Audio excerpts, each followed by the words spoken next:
وعندي انا مباراه دجله يا كابتن، في مباراه دجله ان انا جبت فيها الجون، كنت قبلها برضو اتشتمت من الجمهور، كان بعد مباراه الاتحاد جيت وقفت في الملعب، انا الوحيد اللي اتشتمت في وسط الفرقه، وجماهير البورسعيد تشهد بالكلام ده، شتموني لوحدي. نزلت مباراه دجله 1-0 انا اللي جاب الجون. طب الشويه دول حاطينك في دماغهم ليه؟ ما اعرفش يا كابتن بقى الناس دي بتاخد فلوس ولا بتعمل ايه ولا نظام ايه. انا مشكلتي ان انا في حالي، انا ماليش دعوه بحد، انا اخلص الماتش اطلع على بيتي لما ارجع القاهره، دي النقطه يا كابتن. لكن انا ما عنديش اهو ده الجون يا كابتن. ساعتها بص انا عملت ايه بعد الجون يا كابتن. رحت لمين؟ انا عايز بس يجيب، انا رحت فين؟ هيجيب ادي اهو. لا ارجع تاني، ارجع تاني. المخرج بتاعنا سرح شويه. رمضان.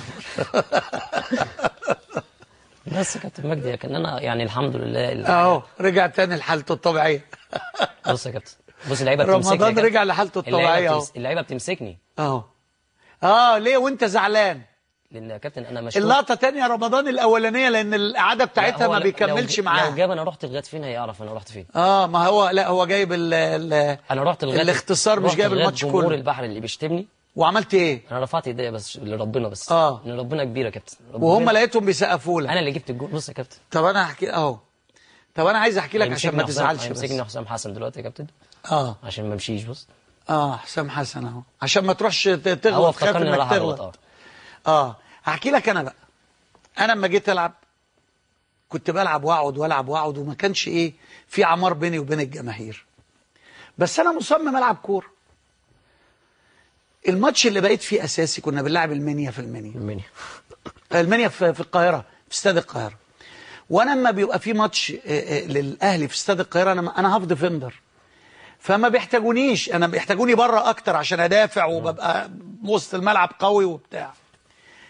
فقاعد فاكك الرباط وفاكك الدنيا واخد بالك، ومنزل الشراب والشنجار مدلدله وكل حاجه تمام، مش في دماغي العب خالص.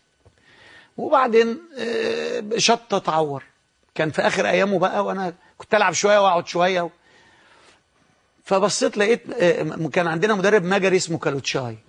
الوضع الطبيعي ان انا ما العبش، يعني الاهلي عايز يكسب والمنيا متعادل مع الاهلي 0-0، وابوك مكسر الدنيا واسمه ايه عبموله عمال هرينا ترقيص، وحماده صدقي واقف ورا متراس، ومش عارفين نعدي ونجيب جون.